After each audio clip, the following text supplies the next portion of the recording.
Eu comecei a minha trajetória de fiscalização nos presídios em 2005, no início daquele ano. E até o ano de 2007, em algum momento, eu conheci o Lacir ainda dentro da PEG, mas já pastor evangélico, com todo um trabalho desenvolvido na quarta galeria do prédio B, excelente, com todos aqueles presos que pretendiam mudar de vida. Depois, em 2007, ele recebeu indulto após 29 anos de cumprimento de pena em regime fechado e continuou trabalhando, e nós continuamos nos encontrando na cadeia, em eventos que eles faziam, ele e outros ex-presidiários, imbuídos do mesmo ideal de luta a favor da reabilitação, da ressocialização das pessoas, através da palavra de Deus. Eu sou imensamente orgulhoso por ter conhecido o Lacir. Acho que ele é um exemplo a ser seguido, porque ele é a comprovação de que as pessoas com oportunidade podem fazer um caminho completamente diferente daquele que, via de regra, nós temos a impressão que a sociedade acredita que é o único que quer continuar no crime. O Lacir é um amigo querido e eu sou muito realizado e fico muito feliz de saber do sucesso e do empenho com que ele leva adiante essa missão que ele recebeu e jamais arredou o pé.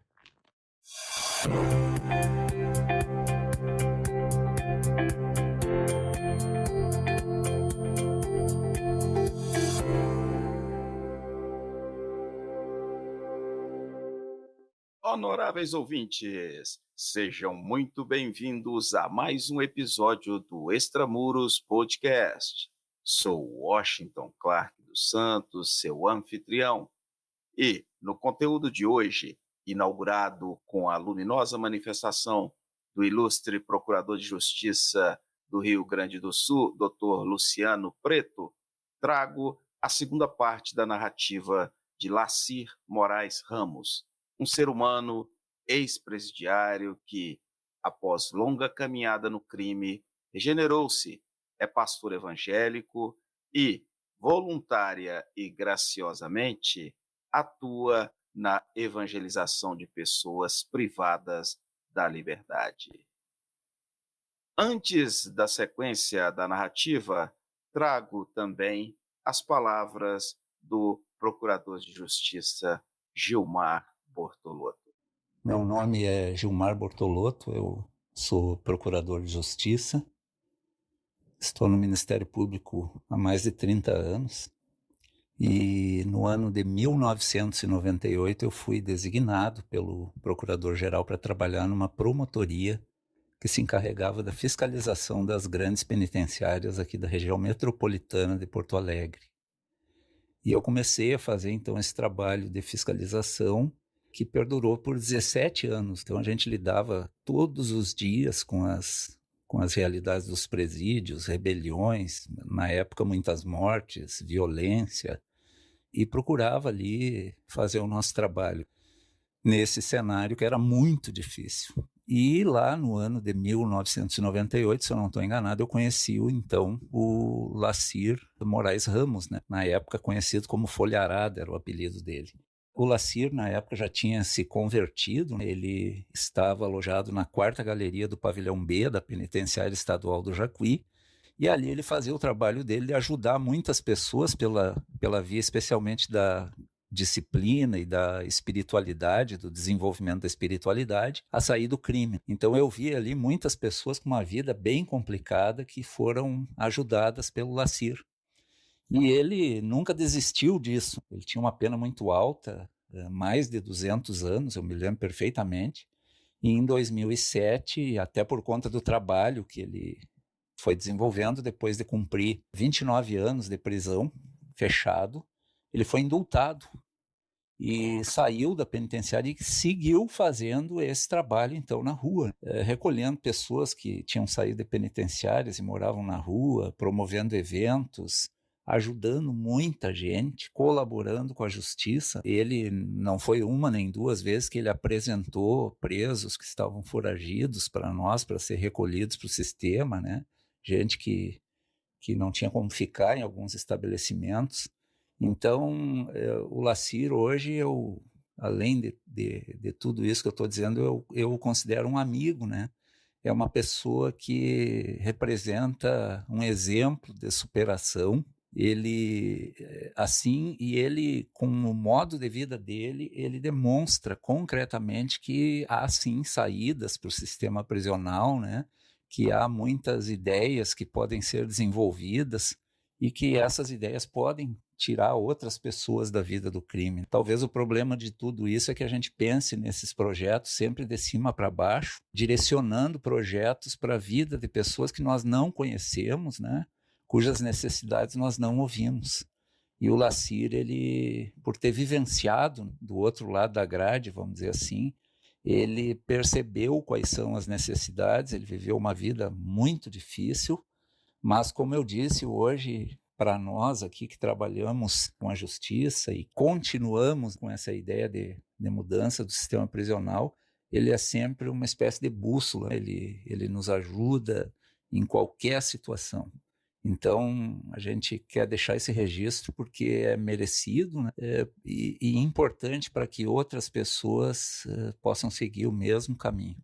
Eu faço trabalho dentro do sistema prisional, pastoral, faço um trabalho de capelania prisional, com grandes resultados, na recuperação de dezenas de presos, dezenas de bandidos, que quando eu me converti, muitos largaram também o crime e desejaram viver uma vida nova. Então, quando eu entro dentro dos presídios, é uma maravilha. E eu aconselho e eu deixo o meu número do telefone. E eu digo bem assim, aquele que quiser mudar de vida, quando sair de dentro da penitenciária e não tem para onde ir, liga para mim. Eu trabalho com algumas igrejas aqui junto, faço trabalho de evangelismo, de capelania prisional com algumas igrejas dentro do sistema prisional. E algumas igrejas dessas eles têm trabalho aí do pessoal aí que está nas ruas, quando sai dos albergues. Então temos 4 albergues aqui, bem dizer, conveniados. Quando sai um preso lá, que a direção do presídio me liga para mim buscar lá na frente da penitenciária, que o camarada não tem para onde ir, eu levo para um desses albergues. Sempre tem uma vaguinha daí para ele lá, o cara que sai do presídio. Mas isso é uma coisa mínima. Não tem um projeto específico de governo para nós receber o que sai do presídio, ele sair, nós pegar ele lá na frente da penitenciária e já levar ele para uma casa. Não tem para onde ir, não quer mais voltar para o seu bairro, para a sua vila, vai ficar aqui, nós vamos organizar a tua documentação e vamos te arrumar um trabalho. Vamos primeiro organizar todos os teus documentos, vamos procurar a tua família, vamos procurar te retornar para o seio da sua família, às vezes são do interior, 500, 600 quilômetros fora, larga na porta da penitenciária, o cara não tem para onde ir. Sai sem lenço, sem documento. O que existe é só falácia. Mas de concreto não temos nada.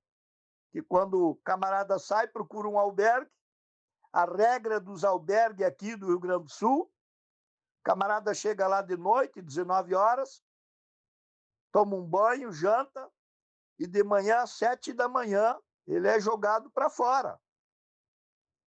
Aqui faz muito frio, chega a fazer 4, 5 graus abaixo de zero.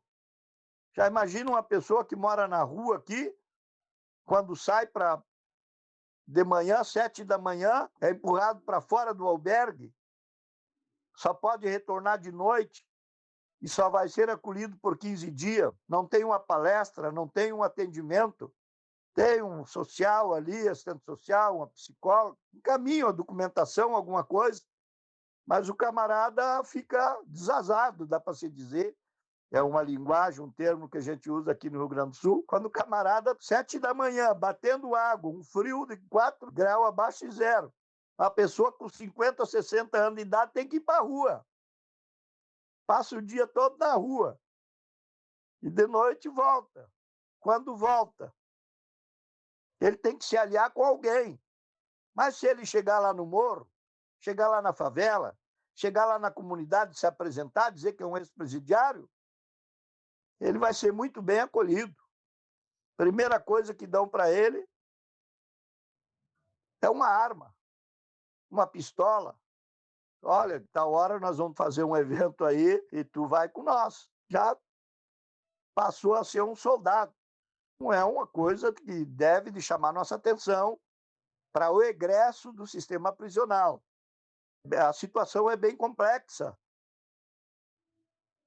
E a gente tem que buscar, de todas as formas, de despertar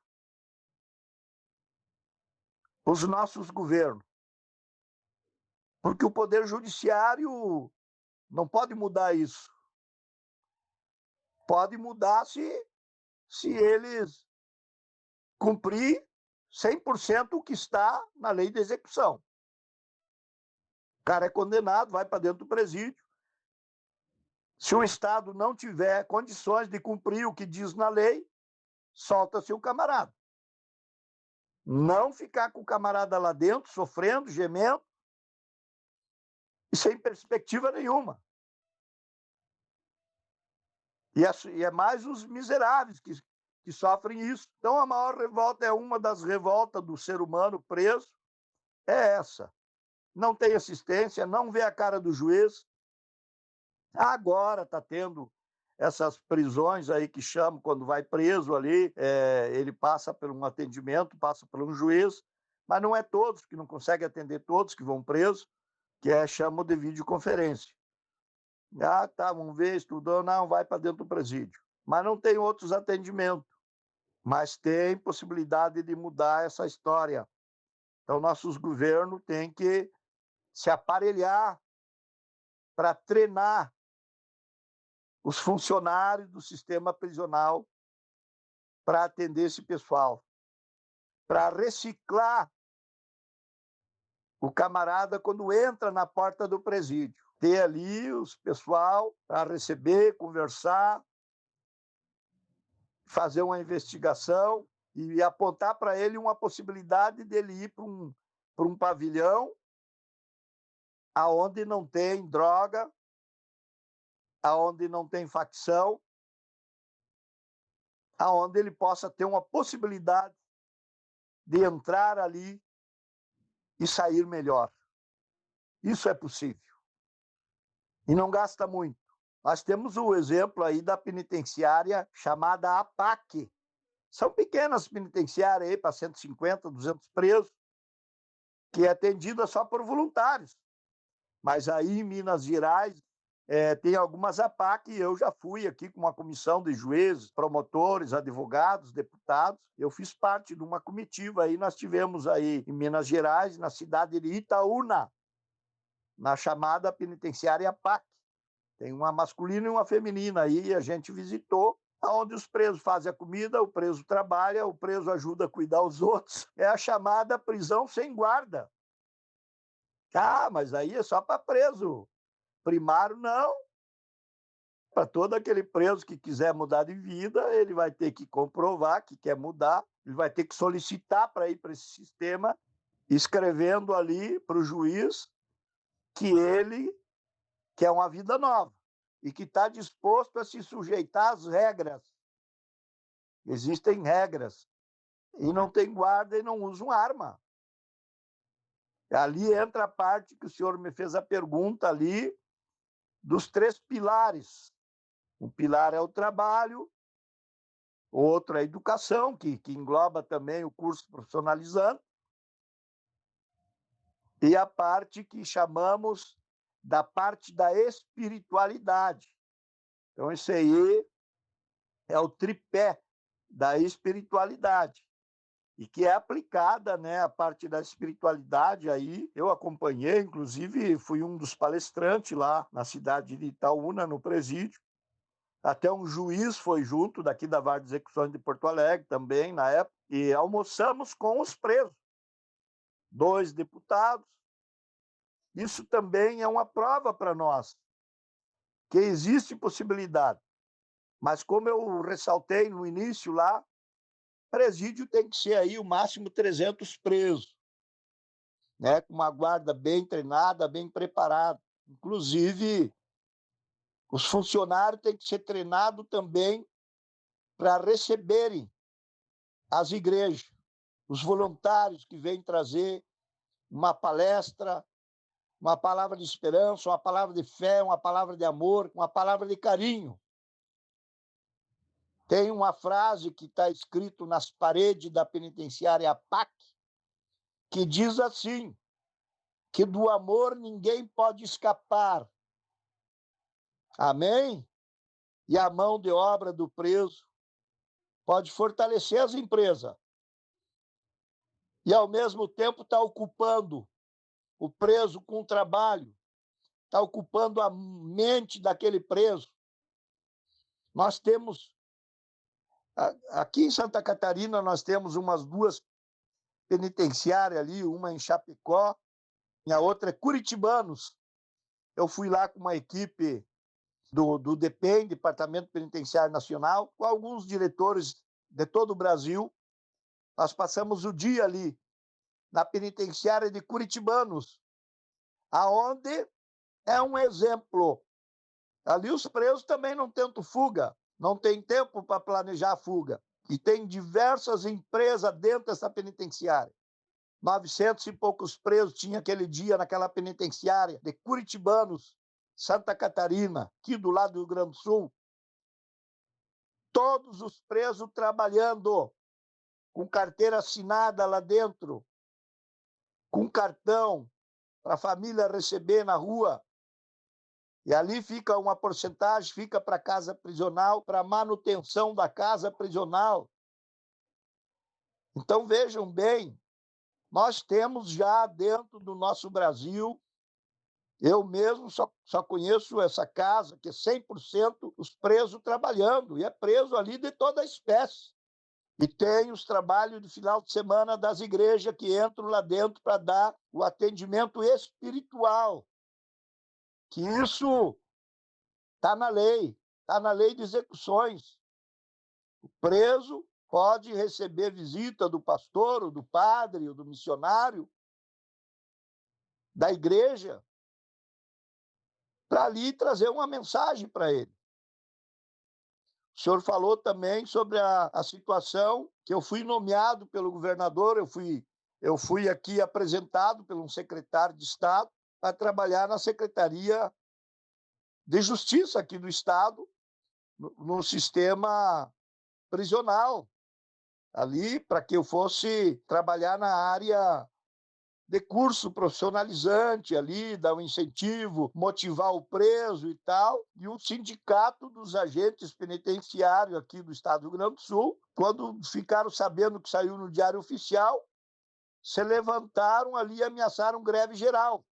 Ameaçaram uma greve geral no estado, nas penitenciárias, se o governador mantesse a minha nomeação. Então, o senhor veja bem, os funcionários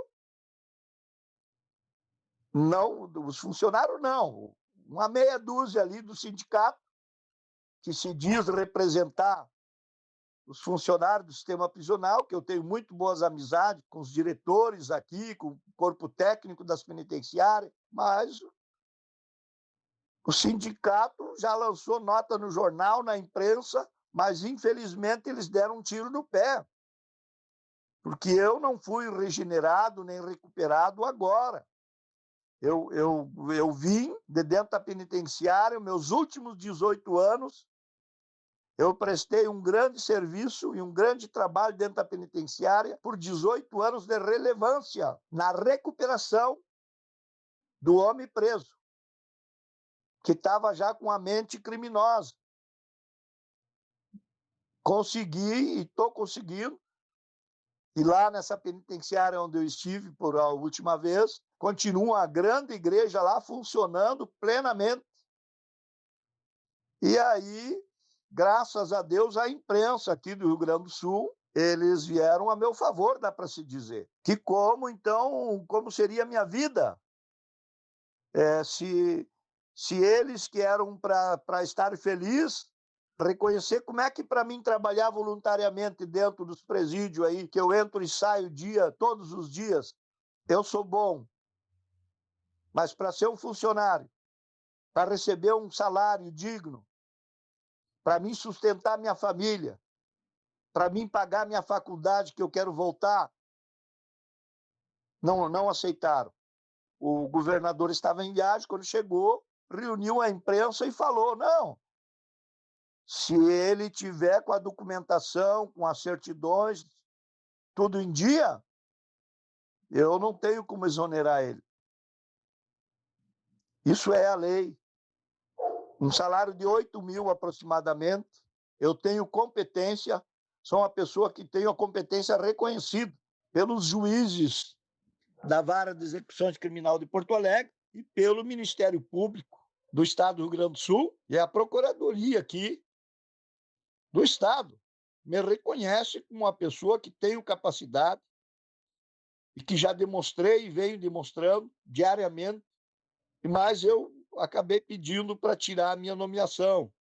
Aí, para não ficar chato ali, eu creio que eles pensaram, eu fui na Casa Civil conversar com o secretário da Casa Civil, e aí me passaram para a Secretaria do Trabalho.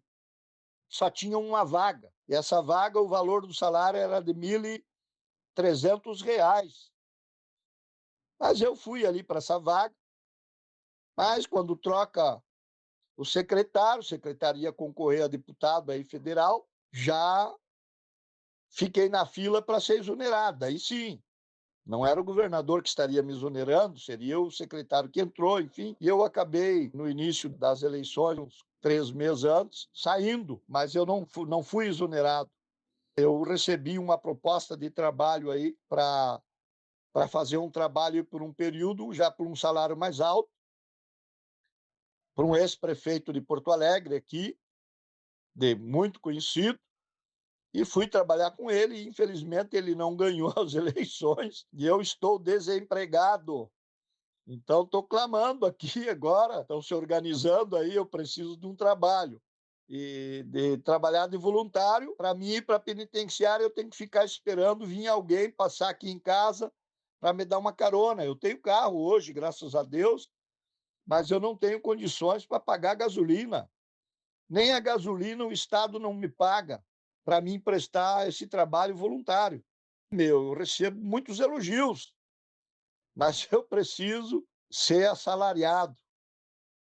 Desse questionário que o senhor me fez, também o senhor tem me perguntado qual foi o maior motivo de eu desejar tomar a decisão de largar a vida criminosa, largar aquela vida sem Deus, aquela vida desregrada.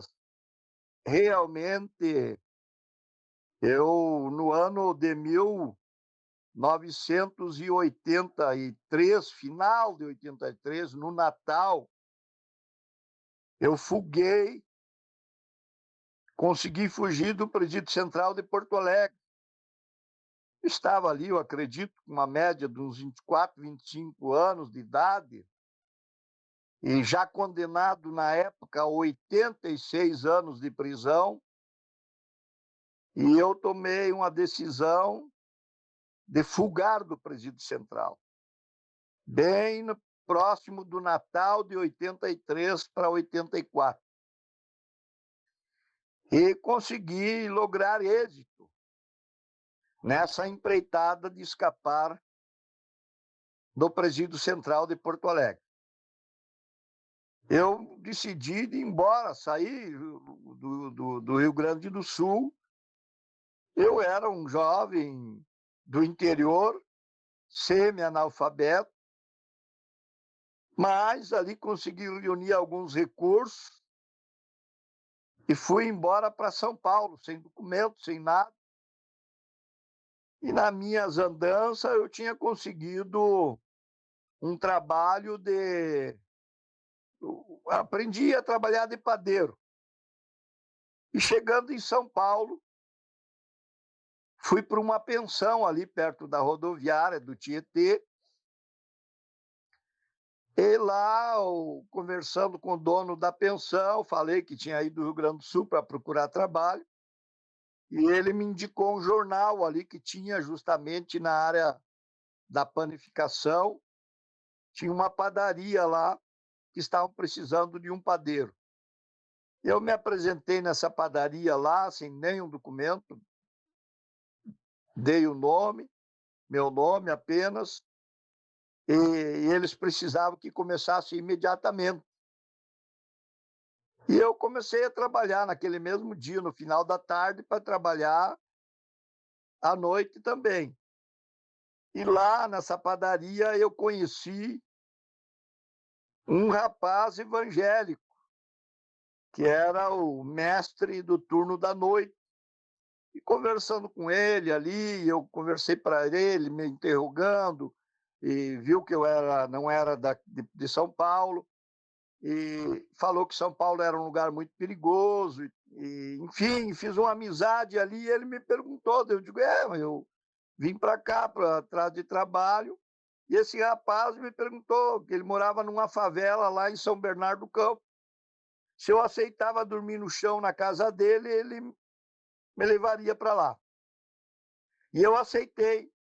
E eu fui para a casa desse abençoado, que era um evangélico. O povo evangélico sempre tem, na maioria, um bom coração. E ele me recepcionou, me recebeu na casa dele lá como um filho. E logo me levou na igreja. E veja como é que é, e eu acredito que por trás disso, hoje, com as experiências de evangélico, com as experiências da leitura bíblica e no convívio aí da igreja, cada dia vejo mais que por trás de toda a minha vida, de todos os acontecimentos, Deus tinha um propósito para a minha vida. E eu fui para a igreja lá, fui batizado em 3 meses e comecei a gostar de uma jovem. Veja como é importante, doutor Osh, como é importante a família. E eu me interessei por uma jovem da igreja, já no ano de 84. E no mês de agosto, fazia 6 meses, vejam bem, 6 meses que eu estava nessa igreja. No 3º mês eu falei com o pai da moça, que gostei dela, queria namorar. E o pai da moça é um alagoano, muito rígido. Me perguntou se eu queria a moça para namoro, se eu queria para casar. E eu foragido, condenado a 86 anos de prisão. Eu falei para ele que queria para casar. Ele me deu o prazo de 3 meses para casar. Diz que filha de crente não se ficava amassando e nem beijando, e se servia para mim. Eu digo, não, para mim tá bom.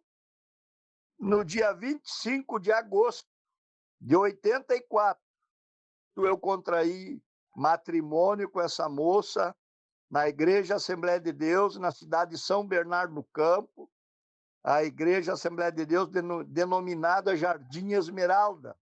E casei com essa moça, e graças a Deus, sou casado com essa moça até os dias de hoje.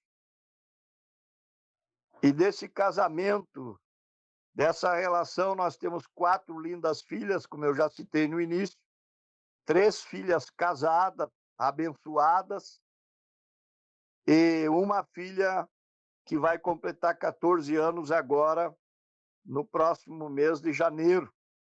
Essa filha está comigo, está em casa. E a nossa filha mais velha nasceu lá em São Paulo, que está com 37 anos de idade. E eu, foragido, acabei ali logo sendo recapturado. E eu comecei a ter um sentimento que seria daquela minha filha, porque eu sempre sonhei em ter um lar, ter uma família, ter uma tranquilidade, ter um bom trabalho, de estudar, sempre tive esses sonhos desde novinho. Eu comecei a pensar na filha. Que será dessa minha filha, eu nessa condenação? E daí fui recapturado e vim aqui transferido para o Rio Grande do Sul. E comecei a pensar e tal, mas vim para cá e fugi de novo. Até que no ano de 1989, eu já tinha fugado 5 vezes. E na minha última fuga da penitenciária, eu fui embora aí para o Rio de Janeiro e fiquei aí nessa rota aí e fui preso no Rio de Janeiro no mês de junho de 89. Foi quando eu fui recapturado, vim acorrentado e largado dentro da penitenciária aqui no estado do Rio Grande do Sul. E lá tinha a visita da igreja. E a minha prisão deu uma repercussão muito grande aqui no estado. Muitos pastores começavam a me visitar, me levar a Bíblia. E até que um dia, num domingo lá na penitenciária, já no ano de 1990, aconteceu a minha conversão dentro da penitenciária estadual do Jacuí, aqui no Rio Grande do Sul, a 60 quilômetros de Porto Alegre. E eu comecei ali a frequentar os cultos, a participar das palestras dos pastores, dos padres, dos missionários que visitavam a penitenciária. E comecei a acreditar, comecei a ler a Bíblia, comecei a acreditar no que está escrito na Bíblia. Realmente é uma palavra transformadora, regeneradora, que traz luz para o coração e para a mente do ser humano. Eu sou uma testemunha viva e a minha vida foi transformada plenamente através da leitura da Bíblia Sagrada. Através da Bíblia eu aprendi a falar, através da Bíblia eu aprendi a escrever e me tornei um escritor. E aprendi a falar que eu comecei a soletrar a Bíblia em voz alta. Eu não pronunciava muito bem as palavras. E comecei a desenvolver a leitura e gostar da leitura da Bíblia. Eu li a Bíblia mais de 50 vezes, que me trouxe muita luz, me fez acreditar plenamente no Deus Criador dos céus e da terra. E o Evangelho de Jesus Cristo transformou a minha mente, o meu coração, e me fez ter esperança, me fez acreditar que realmente existia esperança para mim.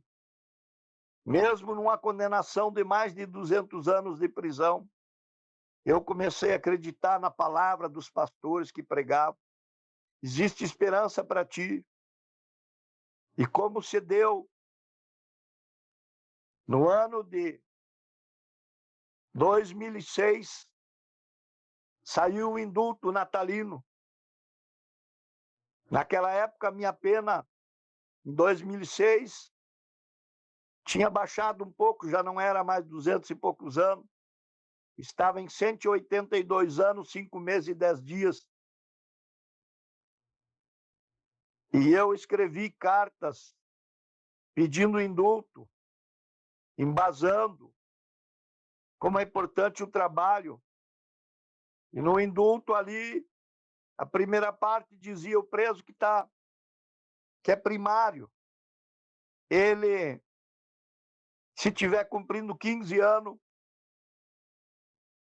vai ganhar o indulto. E se for reincidente, tiver cumprindo 20 anos, vai ganhar o indulto. E eu estava de volta, de retorno, 18 anos. Tá, mas daí eu não alcancei os 20 anos. Mas desde que eu retornei, eu comecei a trabalhar dentro da penitenciária ali, como responsável de um pavilhão. E comecei a realizar um grande trabalho de ressocialização, de aconselhamento para os presos.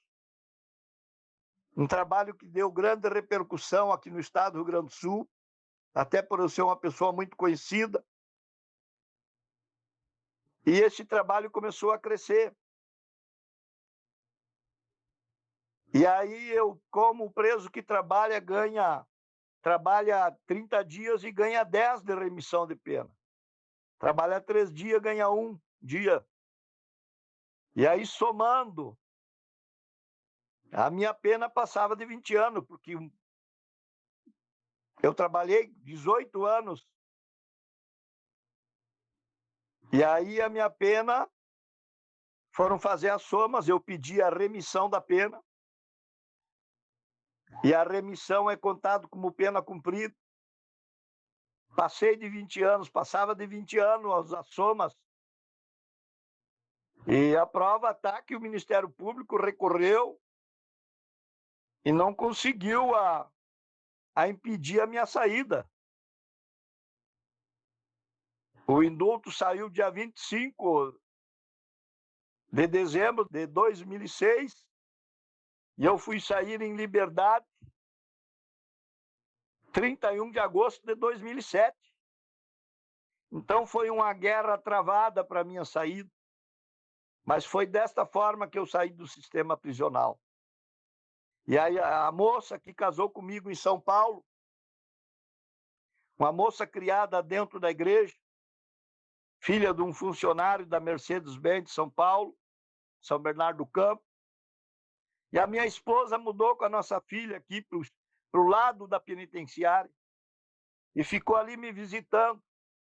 E nas nossas relações, nasceram mais 2 filhas com o nosso relacionamento dentro da penitenciária.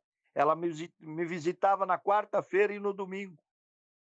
E isso me dava esperança, me dava ânimo, me dava força, que eu desejava de voltar para um lar. Não sabia onde que era a minha casa o dia que eu saí em liberdade. Eu ganhei um indulto pleno, sem precisar me apresentar em lugar nenhum. No mês de agosto que passou aqui, completou 15 anos que eu estou em liberdade plena, com a graça de Deus. A minha esposa chegou a falar até com senadores, com promotores, com juízes, e eles disseram que gostariam de me ajudar, mas não achavam nenhum furo na lei para que pudesse me beneficiar. Então foi realmente a mão de Deus, e o poder de Deus e a graça de Deus. E eu acredito que a minha entrega total, a minha regeneração total e plena, colaborou para que Deus ordenasse a minha soltura. E desde que eu saí, estou aqui fora na sociedade, de cabeça erguida, frequento ali o Ministério Público, frequento o Fórum Central. Agora passei a ser um conselheiro do município aqui de Porto Alegre, com uma sala que a gente ganhou dentro do próprio Fórum Central. Eu tenho acesso livre dentro do fórum, tenho acesso aos gabinetes dos juízes e faço um trabalho atendendo as famílias dos presos, atendendo aqueles que saem, que não conseguem um trabalho, não conseguem tirar uma documentação. Faço esse trabalho. E realmente, mais de 90% é a força da família que faz com que um homem queira ter a família junto, queira voltar para o seu lar, queira voltar para a sua casa. Isso também é uma coisa importante para a lei, para a justiça, para o Ministério Público, para o Poder Judiciário. Eles têm que se preocupar também com a família do preso. Nós, como igreja, atendemos o preso e atendemos a família, para quando o preso sair de lá com a mente mudada, encontrar outro ambiente também quando retornar para o seu lar. Eu ouço às vezes falar, mas esses bandidos querem visita íntima. Uma das coisas também que me levou ao mais profundo do crime, na época quando eu entrei preso, não existia visita íntima. E acontecia que o preso, quando entrava no presídio, principalmente um rapazinho novo como eu, que entrei ali, no mês que eu completei 19 anos, eu era um rapaz de presença. E naquela época, ou o camarada virava bandido, ou virava mulher de preso. E isso acontecia. Os próprios funcionários do sistema prisional, quando chegava um rapazinho bonito no presídio central, eles vendiam, pasme o senhor, eles vendiam aquele rapaz lá para os bandidão lá dentro das galerias. Quando chegava no pavilhão, já chegava ali, já lhe recebiam. Os presos compravam. Infelizmente, era o que acontecia. E ali eu também tomei a decisão de preservar a minha moral, a minha integridade física. E enveredei para o mundo de desgraça. Isso foi uma das coisas mais chocantes que eu enfrentei no sistema prisional. Nos debates de autoridades, nos debates aí, sempre tem alguém falando que tem que tirar a visita íntima. E aí viram num caos o sistema prisional. Eles têm que aproximar o preso da família. É a família que pode ajudar a encaminhar essa pessoa a retornar uma pessoa melhor também. No momento que o preso fica sabendo que a família dele está sendo assistida, ele começa a mudar também o comportamento dele. Então, a falta da visita íntima volta os estupros dentro das penitenciárias. E disso não tem escape, porque, como bem eu falei já na parte anterior, que a administração, a segurança, os policiais penal, eles conseguem apenas a manter o preso atrás da grade, atrás do muro. Mas quem manda dentro dos presídios mesmo, das penitenciárias, são as facções, com os seus QGs instalados de uma forma tenebrosa. Meus senhores e minhas senhoras, atentem para o que eu estou falando. A visita íntima, a visita da família, a aproximação, logicamente que eu sei, que eu entendo, que tem algumas partes aí da área de segurança, mas nunca pense em tirar definitivamente a visita íntima, porque aí o sistema vai virar num caos. Nós temos que preservar a família. A família é uma esperança para o preso. A família é uma esperança para a presa, que vai saber que um dia vai sair e vai ter um lar para retornar. Isso é uma coisa muito importante, fazer um investimento na família, trabalhar os técnicos para aproximar o preso ou a presa da família. A família e a igreja, eu acredito que são as partes principais na recuperação do homem ou da mulher que se encontra entre as grades. E, logicamente, o trabalho, o curso profissionalizante, a educação, para que eles passem o tempo com a mente ocupada. Então, vamos começar a aplicar aquilo que realmente pode ter eficácia na transformação do sistema prisional do nosso país. Como pode acontecer de um homem como eu fui, a pessoa que eu fui no submundo do crime, que até eu mesmo tinha medo de mim mesmo. A família ainda, familiares, não conseguem quase acreditar. Agora, por fim, por último, eu vejo que as minhas irmãs já realmente acreditam que eu sou uma nova criatura, que eu sou uma nova pessoa. E eu não tiro o direito deles pensarem antes que seria impossível eu me recuperar. E os presos vão nos cursos porque querem mudar de vida.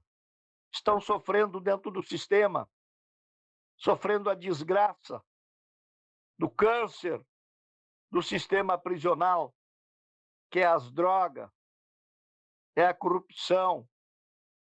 Tudo isso tem solução. Mas temos que agir com muita urgência e que essa minha fala, esse meu testemunho, essa minha colaboração possa realmente chegar nas principais autoridades da nossa nação brasileira e que possa surtir o efeito, tocar na mente, na alma, no espírito, no coração desses homens que estão no poder. Agora teve uma fala aí do ministro do Supremo Tribunal Federal há poucos dias aí, que tem que trabalhar para fazer um desencarceramento, que se fizer uma fiscalização plena mesmo, como manda a lei de execução penal, eles têm que soltar aproximadamente 50% dos presos. Agora pegar e soltar os presos e não ter projeto nenhum é uma preocupação. Mas eu acredito que se eles bem fiscalizados, pode mudar o rumo das suas vidas. Forte abraço. Aqui eu encerro a minha participação. Transmito o meu abraço para o doutor Fabiano Bordignon. Nós precisamos de pessoas como o doutor Fabiano, administrando essas áreas do sistema prisional, que precisa de pessoas responsáveis e pessoas com coragem de trabalhar para recuperar, e pessoas que realmente acreditam na recuperação do preso, porque ninguém nasce bandido. Eu fiz um juramento lá dentro da penitenciária de nunca mais botar uma arma na minha mão. Hoje a minha arma é a Bíblia Sagrada, que eu costumo dizer que a pistola, o mosquetão, o fuzil, a metralhadora, elas negam fogo. Mas a Bíblia Sagrada tem 66 calibres de fogo e não nega fogo. Forte abraço, meu irmão, que Deus lhe abençoe de uma forma poderosa e especial. Fica com Deus. Honoráveis ouvintes, este foi mais um episódio do Extramuros Podcast. Sou Washington Clark dos Santos, seu anfitrião. No conteúdo de hoje, conduzi nossa audiência à segunda parte da narrativa do pastor Lacir Moraes Ramos, ao qual renovo meus agradecimentos pela participação, o parabenizo pelo seu triunfo pessoal e pela sua jornada em busca do resgate de seres humanos que, por erros cometidos em dado momento de suas vidas, foram privados da liberdade. Queres saber um pouco mais e comentar sobre o conteúdo deste e do episódio anterior? Acesse www.extramurospodcast.com, Extramuros com H. Confira imagens, textos e fragmentos exclusivos. Pela sua audiência, muito obrigado. Até a próxima. Boas festas e um feliz e abençoado Ano Novo.